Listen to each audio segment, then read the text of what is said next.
그때 제자들이 예수께 나와 이르되 천국에서는 누가 크니이까? 예수께서 한 어린아이를 불러 그들 가운데 세우시고 이르시되 진실로 너에게 이르노니 너희가 돌이켜 어린아이들과 같이 되지 아니하면 결단코 천국에 들어가지 못하리라. 그러므로 누구든지 이 어린아이와 같이 자기를 낮추는 사람이 천국에서 큰 자니라. 또 누구든지 내 이름으로 이런 어린아이 하나를 영접하면 곧 나를 영접함이니 누구든지 나를 믿는 이 작은 자 중 하나를 실족하게 하면 차라리 연자 맷돌이 그 목에 달려서 깊은 바다에 빠뜨려지는 것이 나으니라. 아멘. 제가 좋아하는 TV 프로그램이 있습니다. TV 이렇게 많이 보지는 않지만 제가 가장 좋아하는 TV 프로그램 중 하나가 지난주였죠 아마? 얼마 전에 종료한 시즌 3이 종료한 싱어게인이라는 프로그램인데요. 제가 이 프로그램을 좋아하는 이유가 이 프로그램이 어떤 프로그램이냐면 이제 잘 알려지지 않은 무명 가수들이 나와서 이제 다시 무대에 설 수 있는 그런 기회를 제공하는 그런 프로그램입니다. 무명 가수라고 하지만 우리가 잘 알고 있는 뭐 OST를 부른 가수, 우리가 잘 알고 있는 뭐 노래인데 얼굴을 모르는, 이름을 모르는 가수. 히트곡에 한두 곡 있지만은 얼굴이나 이름은 잘 안 알려진 가수. 또는 이제 코로나 기간 동안에 데뷔를 했는데 코로나 기간 동안에 이제 가수들이 설 수 있는 무대가 없지 않았습니까? 그래서 이름이 알려지지 않은 이런 여러 장르를 하는 가수들이 한 장소에 나와서 이제 노래를 부르는 그런 프로그램인데요. 여러 가지 탤런트를 가진 여러 음악을 하는 이 음악인들을 한 프로그램에서 볼 수 있다는 것 때문에 제가 굉장히 좋아합니다. 근데 굉장히 좋아하긴 하지만 한 가지 제가 참 마음에 안 드는 부분이 있는데 이게 뭐냐? 이 프로그램도 이제 요새 이제 만들어진 프로그램이고 또 이제 인기를 끌어야 되다 보니까 요새 트렌드인 프로그램 그 포맷을 따라가요. 그게 뭐냐? 바로 이제 경쟁이죠, 경쟁. 경쟁 포맷을 따라갑니다. 컴피티션. 이제 서로 싸워서 이제 올라가는 그런 포맷을 취하고 있습니다. 이제 가수가 나오면 이제 번호를 달고 나옵니다. 그래서 이제 탑 10에 들어간 사람들만이 이제 자신의 이름을 대중한테 알릴 수가 있는 거예요. 경쟁을 해서 올라가지 못한 나머지 사람들은 그냥 번호로만 남게 되는 겁니다.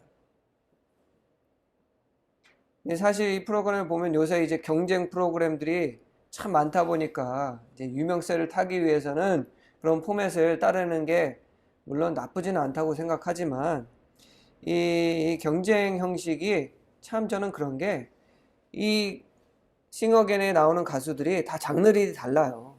여러 장르들을 하고 있는 가수가 장르하고는 상관없이 서로 이제 대결을 하면서 또 거기에 평가를 받고 또 인기 투표를 한다는 게 사실 합리적이지 않게 보였습니다. 왜냐하면 우리가 음악 시상식을 할 때도 장르마다 상을 주지 않습니까? 서로 다른 장르의 가수들을 불러놓고 거기서 경쟁을 시킨다? 우리에게는 굉장히 편리할 수도 있지만 가수들 입장에서는 되게 불합리하게 느낄 수도 있죠. 왜냐하면 각 장르마다 나름대로 가지고 있는 그들의 탤런트가 있을 것이고 또 그 부분에서는 굉장히 잘한 사람이지만 자기가 원치 않는 노래를 부르게 될 때는 최선을 다하지 못할 수도 있지 않습니까? 그래서 사실 이 경쟁, 요새 많이 유행하고 있는 이 경쟁 프로그램이 저는 그렇게 달갑게 느껴지진 않습니다. 그렇다고 해서 제가 뭐 어떤 경쟁과 순위를 매기는 거에 대해서 전혀 필요 없다고 생각하진 않아요. 왜냐하면 경쟁을 하고 우리가 순위를 매기면서 우리가 그 과정 속에서 우리가 좀 더 발전하고자 하는 그런 마음을 품게 되고 또 그렇게 격려를 받기도 하죠. 그리고 나 스스로가 더욱더 노력하게 되고 또 발전할 수 있는 기회를 얻기도 하고 또 내가 몰랐던 나의 그런 재능을 발견하기도 하고 그리고 또 어린 아이들은 이렇게 서로 간에 선의의 경쟁을 하면서 자신의 재능을 발견하기도 하고 앞으로 자기가 무엇을 하게 될지를 뭘 하고 싶은지를 발견하기 때문에 이런 적당한 경쟁과 또는 이제 순위를 매기는 일은 굉장히 중요하다고 생각됩니다. 그런데 문제는 요새 우리 사회 가운데 만연한 이 경쟁 뭐 프로그램이라든가 여러 가지 경쟁을 이제 주도하는 또는 경쟁을 격려하는 이런 것들을 보면 경쟁에서 얻어지는 우리의 어떤 그 좋은 것에 집중을 하기보다는 순위를 매기는 거에 너무 집중하는 경향이 있습니다. 그래서 정해놓은 그 상위권에 들어간 그 순위의 상위권에 있는 사람들은 승리자라고 여기고, 또 순위에 들지 못하는 사람들은 이제 패배자로 이렇게 몰아가는 그런 분위기가 있어요. 제가 그 좋아하는 그 싱어게임 프로그램에서도 이제 상위권에 들지 않은 친구들은 자기가 서지 못했던 무대에 올라가서 또 자신의 그런 재능을 인정받고 싶어서 나갔는데, 각자 다른 장르가 한 자리에 모여서 대결하다 보면 순위권에 밀릴 수도 있죠. 그러다 보면 자기가 순위권에 들지 못했다는 그 사실 때문에 더욱더 움츠러들고 음악을 포기하게 되는 그런 일이 일어나지 않을까 참 걱정이 됩니다. 실제로 그럴 수도 있고요. 우리 지금 현재 사회를 보면 너무 경쟁이 극대화되어 있습니다. 순위를 매기고 서로 경쟁을 해야 되는 이런 사회적 방식이 너무 만연해요. 한번 주변을 둘러보세요. 순위가 매겨져 있지 않은 것이 거의 없습니다. 우리가 먹는 음식, 우리가 입는 옷, 우리가 소비하는 어떤 물건들, 우리가 그런 가는 어떤 장소들, 카페라든가 놀이공원이라든가 극장이라든가, 심지어는 교회까지도 순위가 다 매겨져 있어요. 그래서 우리가 음식을 살 때 우리 뭐 하죠? 핸드폰 딱 열어가지고 이제 여기는 리뷰 점수가 어떤가? 상위권인가 하위권인가? 이런 걸 보고 리뷰가 좋은 순위권에 들어가 탑 10, 탑 3에 들어가는 그런 식당에서 음식을 주문하거나, 우리가 물건을 사러 갈 때도 옷을 입을 때도 이 옷은 과연 상위권에 들어가는 그런 메이커가 만든 옷인가, 이런 거에 우리가 자꾸만 집착하게 되죠. 안타깝게도 심지어 교회까지도 순위가 매겨져 있습니다. 사람들이 교회 갈 때 어떻게 하죠?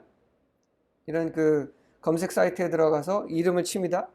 그러면은 교회마다 상위권에 있는 교회들이 세상에 딱 뜨죠? 밑에 있는 교회는 보지도 않습니다. 가장 사람들이, 교회도 리뷰가 달려요. 가장 사람들이 가서 좋았다는 이런 교회를 찾아서 그 지역에 교회를 갑니다. 교회만 그러나요?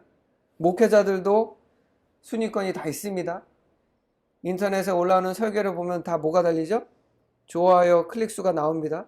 그래서 사람들은 설교자 이렇게 쳐서 조회수가 제일 많은, 그리고 구독이 제일 많이 된 목사의 설교만을 듣습니다. 무슨 얘기냐? 사람들도 그 삶 가운데에서 경쟁과 순위권에 너무 집중을 한다는 거죠. 문제는 이렇게 상위권에 순위를 매기고 1등만을 중요시 여기고 그 순위권에서 들지 않는 사람들을 경시 여기는 이 사회가 어떠한 그런 그 분위기를 조성하게 되냐? 상위권에 있는 사람들이 특권을 누리게 돼요. 상위권에 있는 어떤 식당, 상위권에 있는 어떤 기술을 가지고 있는 사람, 상위권에 있는 이 단체, 어떻게 됩니까? 사람들이 많이 몰리게 되겠죠? 그렇게 되면 어떻게 되죠? 자원이 집중하게 됩니다. 그러면 특권을 누리게 돼요. 그러다 보면 그 경쟁 구조와 순위권을 매기는 그 방식조차도 이 상위권에서 특권을 누리는 사람들이 조종을 하게 됩니다. 그럼 무슨 문제가 발생하냐? 그 상위권에 존재하는 그런 그 영역에 동일한 것을 하기 위해서 진출한 새로운 진출자가 상위권에 올라가기가 아주 힘들어집니다. 공부도 마찬가지예요. 공부에도 상위권에 존재하는 아이들, 교육 그 수준이 높은 데서 공부하는 애들, 자원이 많은 아이들, 요새 더 심화가 됐죠. 수도권에 있는, 서울에 있는 아이들하고 지방에서 그런 교육적 특혜를 누리지 못하는 애들하고 차이가 점점 멀어져만 갑니다. 시간이 가면 갈수록 이 경쟁사의 구조는 상위권에 머무르는 사람들이, 새로 진출한 사람들이 올라오지 못하게 만드는 아주 어려운 구조로 변형하게 되어 있어요. 그래서 이 경쟁과 순위를 매기는 이 행위 자체가 원래 의도했던 거는 달리 어떠한 성장과 또 누군가를 격려하기보다는 상위권에 존재하는 사람들이 특권을 누리기 위한 그런 구조로 변질되게 되는데, 지금 우리가 살아가는 사회가 그렇습니다. 우리가 이런 모습을 이제는 멈춰야 돼요. 이걸 멈춰야 되는 이유가 우리 성경에서 말씀하시는 그 모든 문제와 죄의 근원이 되는 바로 교만을 우리가 이 경쟁 구조와 순위에 집중하는 그런 사회 속에서 이 교만이라는 것이 아주 쉽게 싹트이기 때문입니다. 우리 잠언 16장 18절에 뭐라고 얘기하고 있습니까? 교만은 패망의 선봉이다 라고 얘기했습니다. 오늘 본문에 보니까 순위를 매기고자 하는 이 마음이 어디에서도 지금 드러나고 있느냐? 바로 예수님의 제자들 사이에서도 드러나고 있어요. 오늘 본문에 보니까 제자들이 예수님한테 와서 물어봅니다. 천국에서 큰 자는 누구입니까? 이렇게 물어보고 있죠.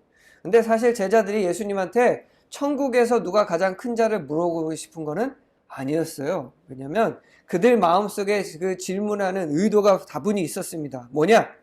예수님께서 제자를 부를 때 각 그 사회의 여러 곳에 있는 그런 그 뭐라고 그러죠? 사회적 지위가 서로 다른 사람들을 제자로 불러오셨습니다. 어부라든가 세리라든가 또 큰 그 지식을 가지고 있는 선생이라든가 여러 사회적 지위가 있는 사람들을 불러 모으다 보니까 그 안에서 누가 더 높고 낮은 거에 대한 논쟁이 일어나기 시작했습니다. 그러면서 어디까지 갔냐? 더 근본적인 문제. 당시 제자들은 이스라엘 사람들과 똑같이 예수님을 누구로 알고 있었습니까? 메시아로 알고 있었어요.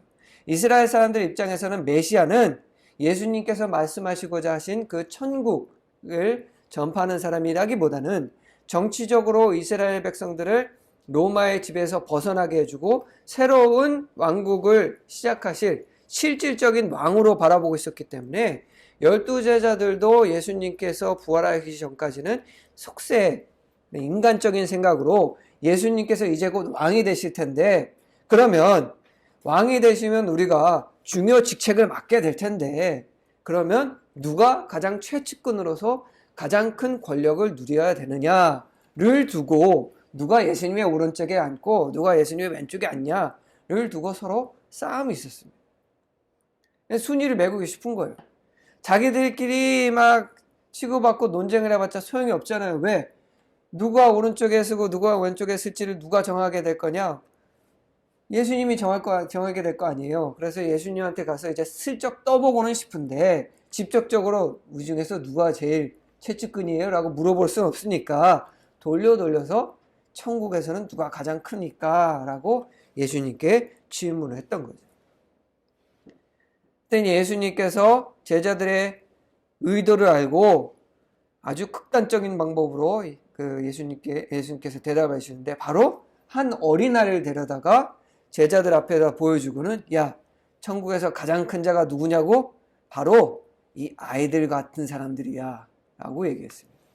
제자들이 그 말을 듣고 얼마나 놀랐겠어요. 지금도 그렇지만 그때 당시 사회적 구조가 어린 아이는 사회 구성원으로 치지를 않습니다. 숫자도 안 세요. 사람 셀 때 아이들 숫자는 세지도 않습니다. 성경에서 뭐 500명 하면 500명의 남자들을 얘기하는 거지, 500명의 남자들과 함께 있는 여자들과 아이들은 숫자에 넣지도 않았습니다. 그 정도로 아이들은 사회적에서 가장 낮은 위치를 가지고 있는 존재가 바로 아이인데, 한 아이를 데려다가 야, 누구든지 이 어린아이처럼 자기를 낮추는 자가 천국에서 가장 큰 자야 라고 대답하니 제자들이 얼마나 놀랐겠어요. 예수님께서 이렇게 어린아이를 데려다가 가장 큰 자라고 얘기하시는 이유는 역설적인 방법이죠. 제자들에게 말하고자 하는 것은 경쟁과 순위 매기가 의미가 없다라고 그들에게 가르치는 겁니다. 극단적인 방법. 예수님께서 말씀하셨습니다. 천국에서 가장 큰 자는 어린아이처럼 자기를 낮추는 자. 그런데 또 뭐라고 얘기하셨냐? 어린아이와 같지 않은 자는 천국에도 들어갈 수 없다라고 얘기했습니다. 그럼 무슨 얘기예요? 천국에 들어간 모든 사람들은 어린아이처럼 자기를 낮춘 겸손한 사람들이라는 얘기 때문에 천국에 있는 모든 자들이 이미 천국에서 가장 큰 자다라고 예수님께서는 말씀하고 계시는 거예요. 예수님께서 야 가장 큰 자는 어린아이야 라고 했다고 해서 아 그럼 천국에도 큰 자 낮은 자가 있나 보다 라고 생각하면 안 되고, 예수님께서 지금 얘기하시는 말씀은 뭐냐? 야 천국에는 어차피 모든 사람이 똑같이 큰 자야. 큰 자 작은 자 의미가 없어 라고 말씀하고 계시는 거예요. 예수님께서는요 높고 낮음에 관심이 없었습니다. 사실 하나님의 아들이시고 이 세상 그 모든 자보다 높으신 분이셨지만 실제로 어디서 태어나셨어요?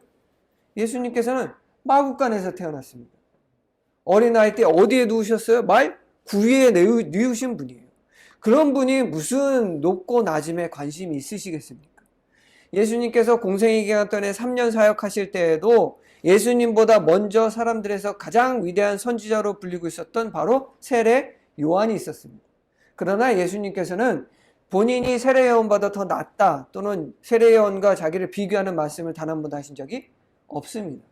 예수님한테는 그게 관심 밖이에요. 아니 십자가에 못 박혀서 우리를 구원하시기 위해서 돌아가실 만큼 자신을 내어주신 분이 높고 낮음에 무슨 관심이 있으시겠습니까? 십자가가 지금이나 우리에게 어떤 성스러운 그런 의미를 가지고 있는 물체지만 그때 당시 십자가는 뭐였냐? 가장 흉악한 범죄자가 매달리는 것이 십자가였어요. 그때 당시는 십자가는 저주의 상징이었습니다. 가족 중에 누군가가 십자가에 못 박혀서 죽었다 그러면 입 밖에도 낼 수 없을 정도로 창피한 일이에요.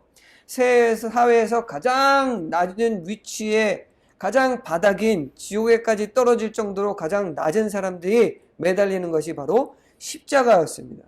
그런 것에 매달린 분이 바로 우리 예수님이신데 높고 낮음 무슨 관심이 있으시겠어요? 그런 예수님의 제자라고 한다면 서로 간의 경쟁? 무슨 의미가 있겠습니까? 서로 간에 누가 높고 낮은? 무슨 의미가 있습니까? 오히려 내가 가장 낮은 자야. 아니야 내가 제일 낮아 라고 싸워야 되는 게 예수님의 제자들이지, 예수님의 제자들은 누가 더 높고 누가 낮고 천국에서는 누가 더 크고 이런 일을 생각할 이유가 없다라는 것이죠. 예수님께서는 그래서 우리 제자들에게 어린 아이들을 데려놓고 그렇게 말씀하고 계신다는 겁니다. 왜냐? 하나님께서는요 우리 모두를 똑같이 사랑하십니다. 그럴 수밖에 없는 것이 하나님은 우리를 동일하게 만드셨어요. 그러면 이렇게 묻는 사람도 있습니다. 아닌데요. 우리 사람은 태어날 때 다 불공평하게 태어나는데요. 가진 것도 다 다르고 가진 능력도 다 다른데 어떻게 동등합니까? 이렇게 얘기하는 사람들이 있는데 죄송하지만 우리 인간이 서로 누구는 더 낫고 낮게 태어났다라고 말하는 그 기준은 우리가 만든 거지 하나님의 눈에는 똑같습니다. 더 많고 적게 태어나는 이유가 누구 때문이에요? 우리 때문이에요. 우리 인간이 만든 사회가 누군가는 더 많이 가지고 누군가는 덜 갖고 태어날 수밖에 없게 만들었기 때문이지, 하나님께서는 우리를 인간을 만드실 때 누군가는 더 많이 갖고 더 적게 갖고 태어나게 하신 적이 없습니다. 이렇게 얘기할 수도 있어요. 장애를 갖고 태어나는 아이들은 어떻습니까? 장애를 둔 사람들을 차별하는 건 우리지 장애를 둔 사람들을 하나님께서는 차별하신 적이 없습니다. 우리가 다리 하나 없이 태어났다고 해서 사랑 못 하나요? 사랑 못 받나요? 편견을 가지는 건 우리지 하나님께서는 편견을 가진 적이 없습니다. 장애를 갖고 태어난 사람들도 하나님께서는 똑같이 사랑하시고 똑같이 그들을 통해서 역사하시고, 죄송하지만 때로는 장애를 가지고 태어난 사람들이 여러분들보다 더 위대한 사역을 할 때가 있습니다. 그럼에도 불구하고 우리가 하나님이 우리를 불평등하게 만드셨다? 그런 마음은 우리가 갖는 거죠. 그렇다고 한다면 우리가 서로 경쟁하고 서로 순위를 매길 필요가 있겠습니까? 없습니다.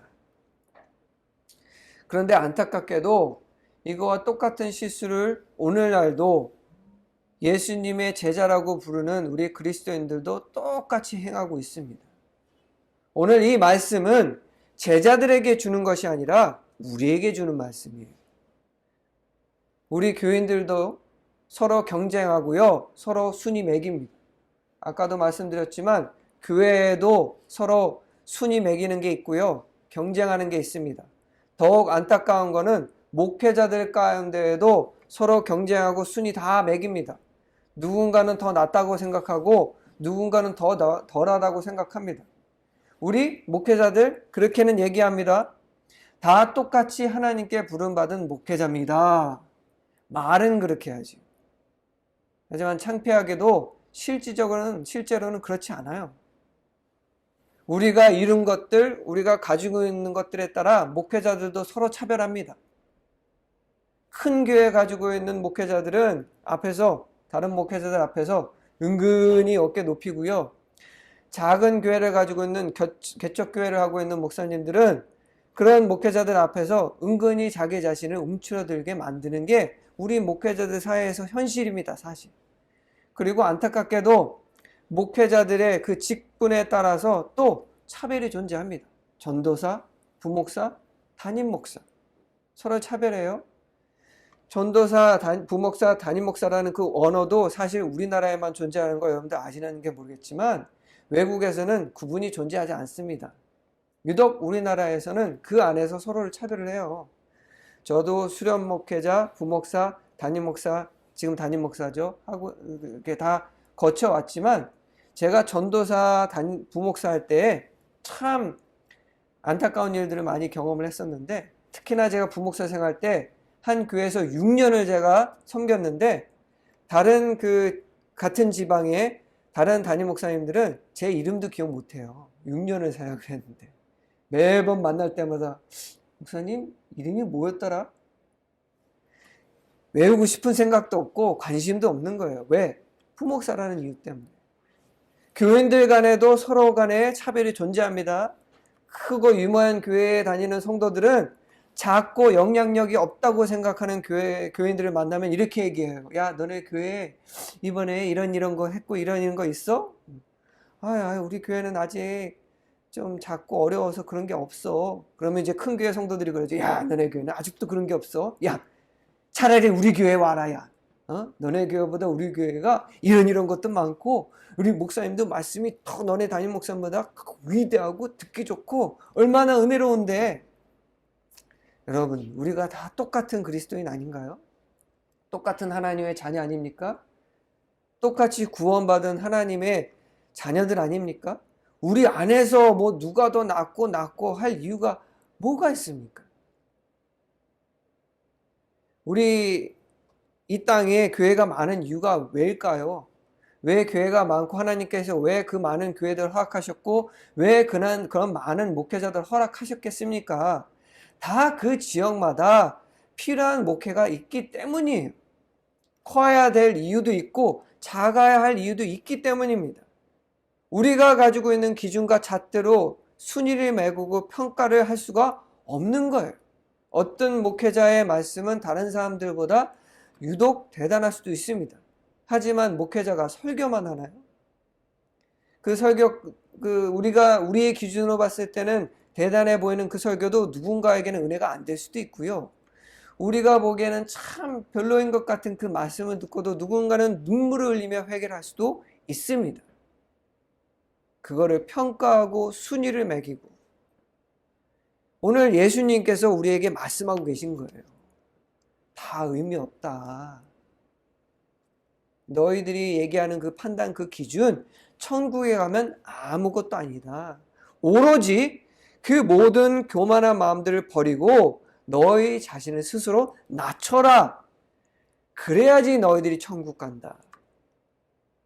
지금 이렇게 가다가는요, 아무도 천국 못 갑니다. 안타깝게도.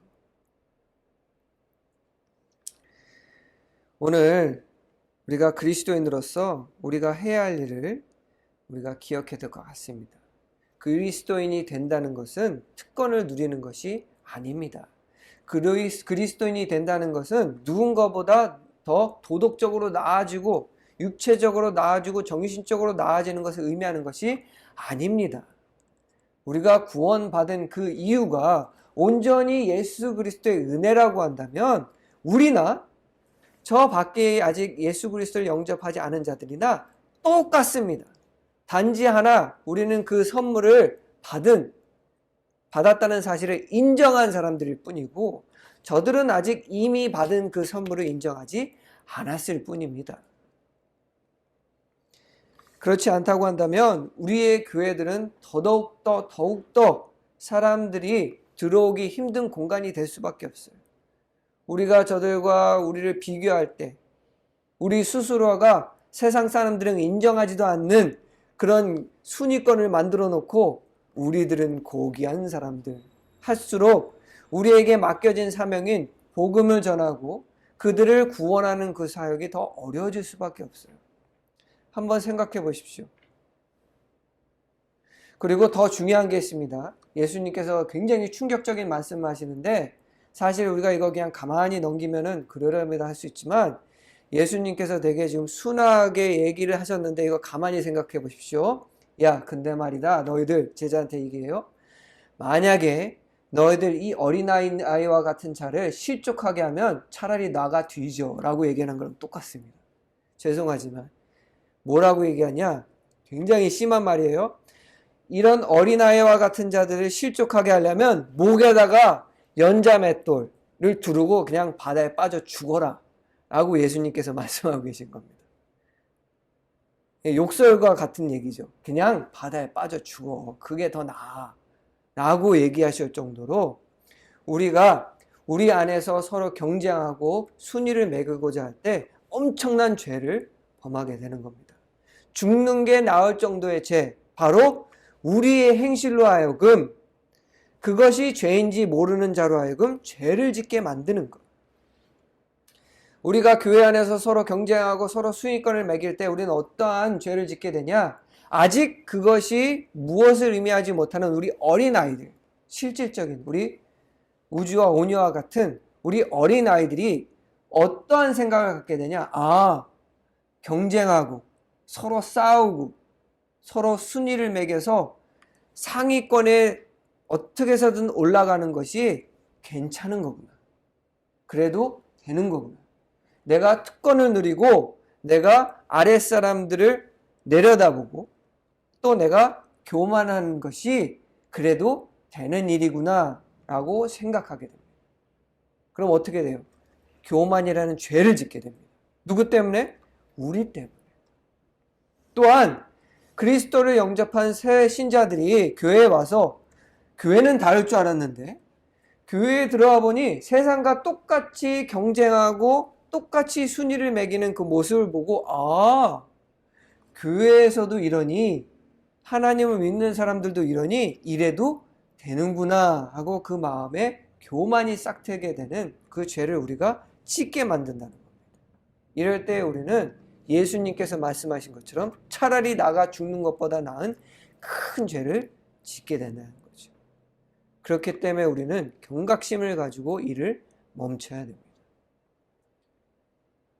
서로 경쟁하고 순위에 연연하면서 내가 누구보다 낫다라고 생각하는 이거는 예수님께서 그냥 해라고 권유하신 것이 아니라 하지 않으면 천국에 들어가지 못할 정도로 우리가 반드시 해야 되는 일입니다. 안 그러면 천국에 못 들어간다는 거예요. 날이 갈수록 교회가 굉장히 문턱이 높아지고 있습니다. 예수님께서 마태복음 11장 28절에 분명히 얘기했습니다. 수고하고 무거운 짐진 자들아 다 내게로 오라 내가 너희를 쉬게 하리라. 교회가 그런 것입니다. 사회와는 다른 경쟁이 없고 서로 차별하지 않는 교만이 없는 것이 바로 이 교회여야 돼요. 그런데 날로 그런 말도 있잖아요. 교회 다니는 사람들이 더 심하다고. 오히려 교회에서 더 그런 심한 모습들을 보여주고 교회가 서로 경쟁하고 수평이동이라고 하죠. 어디가 더 낫고 어디가 못하고 어떤 목회자가 더 낫고 어떤 목회자가 더 낫고 이런 모습이 만연하다 보니 누가 와서 쉴 수가 없는 거예요. 교회를 떠난 사람들 얘기 들어보십시오. 다 이유가 뭐예요? 예수님하고 하나님하고는 상관이 없습니다. 사람들한테 상처받아서 목회자들한테 상처받아서 교회를 떠났다고 얘기를 합니다. 우리가 이제 더 이상 이렇게 가면 안 된다는 거죠. 예전부터 제가 항상 기억에서 떠나지 않는 농담이 있습니다. 어떤 사람이 이제 교회를 왔는데 교회를 들려가려 보니까 문턱이 너무 높은 거예요. 저 교회에 등록하고 싶은데요. 그랬더니 교인들이 잠깐만, 당신은요 우리 교회에 등록하기에는 기준이 달하지 않습니다. 너무 죄인이야. 너무 더럽고 그래서 우리 교회는 못 와요. 나가세요. 그래서 교회에서 쫓겨난 거예요. 그래서 교회에 쫓겨나가지고 아유 나 구원받아야 되는데 예수님 만나고 싶은데 하고 막 울고 있는데 한켠에서 누가 질질 짜면서 막 울고 있는 거예요. 그 사람이 안타까워. 아유 당신도 이 교회 문턱이 높아서 못 들어갔어요. 근데 아이고 당신은 얼마나 나보다 부족하길래 그래 당신은 뭐 하는 사람이요? 이름이 뭐요? 그랬더니 이 사람이 울면서 뭐라고 그러냐. 아이고 저는요 예수인데요 이 교회가 제가 들어가야 되는데 저들이 나도 못 들어가게 하고 있어요. 예수님이 교회 문 밖에서 못 들어가가지고 울고 있더라는 거예요. 이런 농담이 있을 정도로 우리 교회가, 우리 그리스도인들이 예수님도 못 들어갈 정도로 차별을 하고 또 본인들이 누군가보다 낫다라는 생각에 빠져 있다는 겁니다. 겸손해야 돼요. 우리가 스스로 낮춰야 됩니다. 예수님께서 그러하셨듯이 우리가 그리스도인이라고 한다면 우리가 스스로 낮아야 되고 어린 아이들에게 본이 되기 위해서는 우리가 그런 삶을 살 수 있어야 됩니다. 오늘 예수님께서 하신 그 말씀을 기억하시기를 바랍니다. 어린아이와 같이 자기를 낮추지 않는 자는 천국에 들어갈 수 없다. 이 어린아이와 같은 자를 실족하게 하는 자는 차라리 연자맷돌을 목에 두르고 바다에 빠져 죽는 게 낫다. 이렇게 강하게 말씀하신 예수님의 그 말씀을 기억하는 여러분들이 되셨으면 좋겠습니다. 기도하겠습니다.